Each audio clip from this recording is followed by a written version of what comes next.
ఏపీలో రాజకీయం రసవత్తరంగా మారుతుంది. ప్రతి అంశాన్ని కూడా వైసీపీ ఏ విధంగా రాజకీయం చేయాలనేటువంటి ప్రయత్నం చేస్తుంది. అలా ఇదే సందర్భంలో వినుకొండలో కార్యకర్త హత్య గావించడంపై అక్కడ పోలీసులు అయితే 144 సెక్షన్ విధించారు.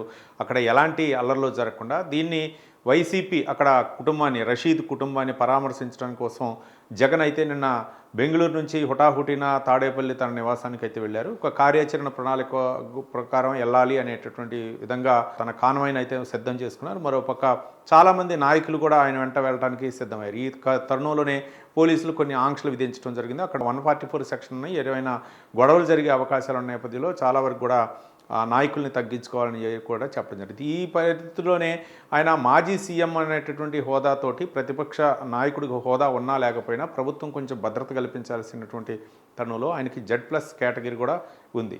అయితే దీన్ని విస్మరించి అంటే ఆయనకి ప్రభుత్వ పరంగా సెక్యూరిటీ కూడా కేటాయించడం జరిగింది. అలాగే ఆయన కాన్వాయ్లో ఒక బుల్లెట్ ప్రూఫ్ వాహనం టాటా సఫారీ కూడా కేటాయించడం జరిగింది. ఆ టాటా సఫారీ ఇక్కడ విజయవాడలో లేకపోవడంతో విజయనగరం పూల్ నుంచి తెప్పించడం జరిగింది. డ్రైవర్ కూడా రాత్రి 11 గంటల ప్రాంతం నుంచి బయలుదేరి ఉదయం 8 గంటల 45 నిమిషాలకు జగన్ సెక్యూరిటీకి అయితే అప్పచెప్పడం జరిగింది. అయితే అప్పటి నుంచి బాగా ప్రయాణించినటువంటి కారు, అలాగే డ్రైవర్ కూడా ఎటువంటి ఇబ్బంది కలిగించినటువంటి కారు ఉదయం 10 గంటల 5 నిమిషాలకు జగన్ వినుకొండ బయలుదేరుతున్న సమయంలో కొద్ది దూరం వెళ్ళిన తర్వాత ఒక 10 నిమిషాలు ప్రయాణించిన తర్వాత వెంటనే కారు దిగి ఆ కారు నాకు కంఫర్టబుల్గా లేదు కాబట్టి తన పాత వాహనాలు ఏవైతే ఉన్నాయో దానిలోనే నేను ప్రయాణిస్తానని చెప్పేసి టాటా ఫార్చునర్లో ప్రయాణిస్తానని చెప్పేసి చెప్పడం జరిగింది. అయితే ఈ నేపథ్యంలో వెంటనే కారు దిగి వెళ్ళటం జరిగింది. అయితే దానికి జగన్మోహన్ రెడ్డి అవ్వచ్చు లేకపోతే ఆయన యొక్క అనుయాయులు అవ్వచ్చు అందరూ కూడా చాలా విమర్శలు చేయడం జరిగింది. అంటే కారు ఏదో పని చేయకుండా ఇచ్చారు కారు, అలాగే ఏదో ఓడిపోయిన తర్వాత మాజీ సీఎం అయినంత మాత్రాన జగన్ భద్రత కుదిస్తున్నారు, మరోపక్క ఆయన చిన్న చూపు చూస్తున్నారు. రకరకాలుగా ఆ విమర్శలు వైసీపీ నుంచి వస్తున్నటువంటి విమర్శల్ని అయితే మాత్రం ఈరోజు ప్రభుత్వం అయితే మాత్రం కొట్టిపారేసింది. అక్కడ కూడా ఆయనకి సెక్యూరిటీ పరంగా ఎక్కడా ఇబ్బంది కలిగించినటువంటి దాఖలాలు లేవు. మరోపక్క కారుల విషయంలో కూడా గతంలో ఆ టాటా సఫారీ కారులో సీఎం ఇప్పుడు ప్రస్తుత CM AP CM Chandrababu Naidu అయితే గత 10 సంవత్సరాల నుంచి కూడా అదే కారులో ప్రయాణించినటువంటి సందర్భం ఎక్కడా కూడా నంద్యాలలో ఆయన అరెస్ట్ సమయంలో కూడా అదే కారులో ప్రయాణించారు. అప్పుడు హెలికాప్టర్లో తీసుకెళ్తానా సరే వినకుండా రోడ్డు మార్గాన్నే వస్తానని చెప్పేసి అదే కారులో ప్రయాణించారు. ఎక్కడా కూడా ఆయన అసహనానికి అయినటువంటి సందర్భం లేదు.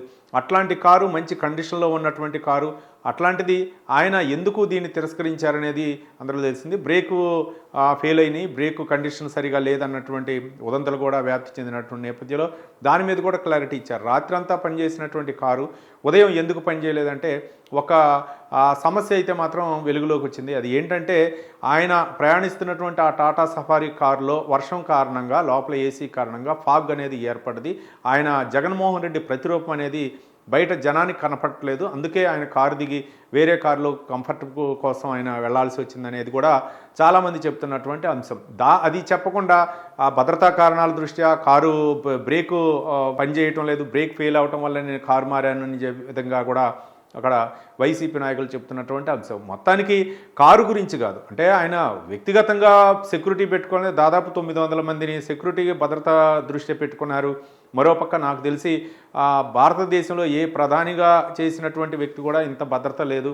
993 మందిని సెక్యూరిటీగా ప్రైవేట్ సెక్యూరిటీని పెట్టుకున్నారు. మరోపక్క చెట్లను నరికి అలాగే రోడ్లకి మరమ్మతులు చేయించుకున్నారు. మరోపక్క భారీ ఎత్తున చుట్టూతా సెక్యూరిటీకి ముళ్ళ కంచె పెట్టుకున్నారు. మరోపక్క రేకులతోటి ఎక్కడా కూడా మనుషులు కనపడకుండా తన తాడేపల్లిగూడెంలో అయితే మాత్రం ఇంటికి దాదాపు 20 అడుగుల ఎత్తు మేరకు కూడా చుట్టూతా సెక్యూరిటీ కంచెను ఏర్పాటు చేసుకున్నటువంటి రేకులు చుట్టూతా అమర్చుకున్నటువంటి దృశ్యాలను చూస్తాం. కానీ ఈ విధమైనటువంటి సెక్యూరిటీ ప్రభుత్వం ఇవ్వాలంటే మాత్రం ఎవరికి ఇచ్చే పరిస్థితి ఉండదు. అంటే ఒక విధంగా చెప్పాలంటే మాజీ సీఎంకి ఏ విధంగా ఇవ్వాలో సీఎం హోదాలోనే ఆయన సెక్యూరిటీ కూడా ఇవ్వటం జరిగింది, ఆయన కాన్వాయ్ అంతే ఇవ్వటం జరిగింది. కానీ భద్రతాపరంగా ఇవ్వాల్సి ఒక బుల్లెట్ ప్రూఫ్ కారు ఇచ్చినా సరే దాన్ని మాత్రం తిరస్కరించి ఆయన కంఫర్టబుల్గా లేదనటం అనేది ఇప్పుడు రాజకీయాల్లో తీవ్ర చర్చనీయాంశమైంది. మరోపక్క జగన్మోహన్ రెడ్డి వినుకొండ ప్రయాణంలో కూడా అక్కడ కుటుంబాన్ని పరామర్శించే విధంగా ఒక రాజకీయ ఎన్కాష్ చేసుకోవాలనేటువంటి ప్రయత్నం చేశారు. మరొక పార్టీని అంటే పూర్వవైభవం తీసుకురావడం కోసం పార్టీ కార్యకర్తలపై అలాగే ప్రభుత్వంపై ఒక బురద జల్లేటటువంటి ప్రయత్నం చేశారు. అదే ఆ కోవలోనే రాష్ట్రపతికి లేఖ రాస్తున్నానని చెప్పేసి చెప్పడం జరిగింది. ఇక ఇవన్నీ కూడా పరిణామాలు చోటు చేసుకుని అక్కడ ప్రభుత్వం కూడా అలర్ట్ అయింది. 144వ సెక్షన్ అమల్లో ఉంచడం కూడా జరిగింది. మొత్తానికి ఏదైనా సరే ఒక కారు విషయం కానీ లేకపోతే సెక్యూరిటీ విషయం కానీ జగన్మోహన్ రెడ్డికి సెక్యూరిటీ తగ్గిస్తుందని ఒక పక్క, మరో పక్క కార్ల విషయంలో కూడా ఆయనకు భద్రతా కారణాల దృష్ట్యా ప్రభుత్వం సరైనటువంటి సదుపాయాలు కల్పించట్లేదని చెప్పేసి వైసీపీ నాయకులు ఇస్తున్నటువంటి విమర్శలో ప్రభుత్వం కూడా అదే స్థాయిలో స్పందించింది. మొత్తానికి జగన్మోహన్ రెడ్డికి ఎక్కడా తగ్గించలేదు. Z+ కేటగిరీ ఉంది, ఆయన సెక్యూరిటీలో ఎలాంటి లోపాలు లేవని చెప్పేసి ప్రభుత్వం కూడా వివరణ ఇచ్చేటటువంటి ప్రయత్నం చేసింది. మొత్తానికి జగన్మోహన్ రెడ్డి అయితే మాత్రం ఎక్కడ ఏది దొరికినా అవకాశాన్ని సద్వినియోగం చేసుకోవాలని చేస్తుంది. మొత్తానికి ఆయన చేస్తున్నటువంటి ప్రయత్నాలు ఏవైతే ఉన్నాయో అవన్నీ కూడా ఒక్కొక్కటి బెడిసి కొడుతున్నాయి. మరో పక్క ఆయనకున్నటువంటి సిబ్బంది అవ్వచ్చు, ఎక్కడా కూడా భద్రతా కారణాల దృష్ట్యా ప్రభుత్వం అయితే మాత్రం ఆయనకి లోపం ఎక్కడా చేయలేదు.